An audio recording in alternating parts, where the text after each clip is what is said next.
mise au point s'il te plaît.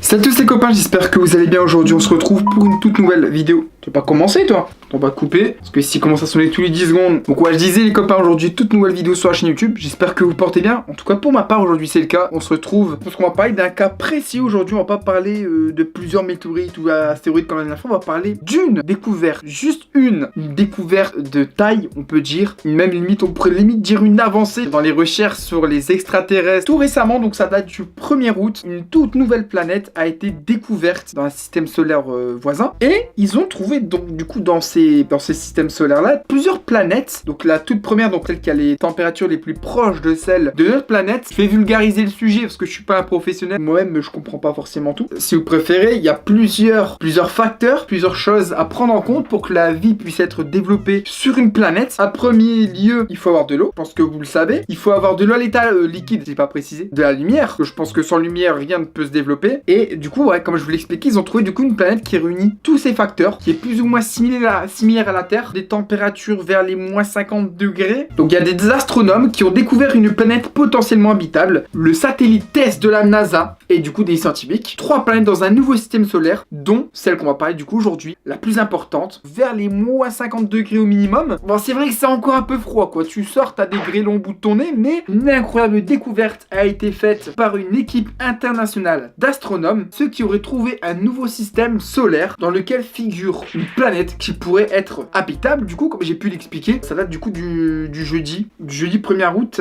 Donc voilà, on aurait un astrophysicien espagnol qui a dirigé des recherches, mais autour de l'étoile GJ 357, ils auraient découvert du coup ces planètes. C'est le nom d'une étoile, donc c'est un soleil si vous préférez. Et du coup, ils ont découvert autour de ce soleil ces 3 planètes dont j'arrête pas de vous parler, dont la plus importante, elle est située à 31 années-lumière de la Terre. À l'échelle de l'espace, c'est relativement peu comme distance au final. Donc la découverte a été faite grâce aux données fournies par le satellite TESS de la NASA, spécialisé dans la recherche d'exoplanètes hors de notre système solaire. La plus éloignée de l'étoile, baptisée GJ 257d, intéresse particulièrement les chercheurs qui estiment qu'elle pourrait être habitable. Les 2 autres sont trop chaudes. Ils ont découvert 3, les 2 sont trop chaudes, mais celle dont on va vous parler aujourd'hui, la température, elle sera encore possible. On est sur une température aux alentours de moins 53 degrés Celsius. Parmi les critères utilisés pour mesurer l'habitabilité d'une planète, figure un seul rocheux, une taille similaire à la Terre et une distance ni trop petite ni trop grande par rapport à son étoile pour que la température soit propice à la présence d'eau liquide, un ingrédient clé pour permettre le développement de la vie. Bah, vous avez vu, j'ai encore même d'ailleurs dit des bêtises, donc rien à voir avec l'atmosphère. Apparemment il faudrait surtout un sol rocheux. Cela semble un peu froid à première vue, mais si l'atmosphère était dense, pas comme Mars, l'effet de serre réchaufferait la surface et l'eau pour être liquide. J'avais pas tellement tort que ça, je m'étais pas trompé en fait. Les chercheurs pensent que GJ 257d pourrait avoir 1 ou 2 fois la taille de la Terre. Cette planète n'est pas la première potentiellement habitable à avoir été découverte près de nous. En 2016, d'ailleurs, ils avaient découvert Proxima b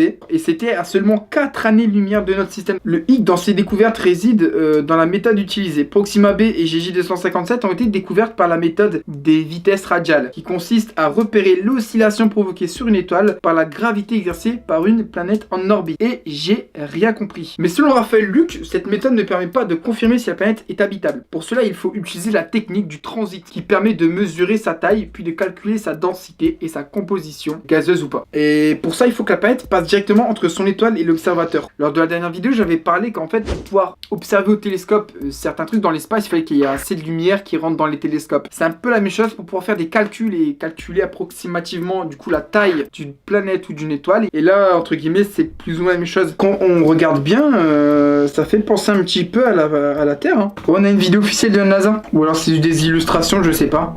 Vas-y, on va comme la regarder la vidéo. Et quand ils ont fait leur recherche, ils ont carrément trouvé 2 planètes en plus.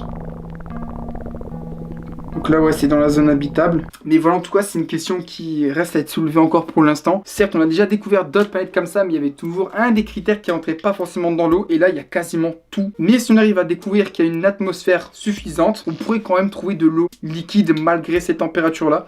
Donc potentiellement de la vie. Et quand je parle de vie, ça peut être vraiment bactéries, végétaux, enfin voilà, ça peut être plein de choses. Pas forcément un être humain ou un truc qui se tient sur 2 pattes. Enfin, on serait quand même bête de croire qu'il n'y a pas autre chose sur une autre planète ou autre part dans l'espace. Ça s'est produit ici, pourquoi pas ailleurs, même si c'est un grain de poussière qui se déplace ou un asticot à 3 yeux. Il y a des milliards et des milliards d'étoiles sur une autre planète quelque part. Pour l'instant, je vais retourner au montage de mes vidéos.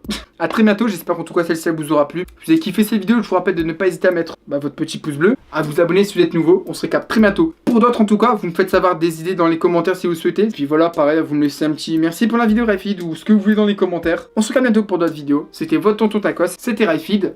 Ciao ciao.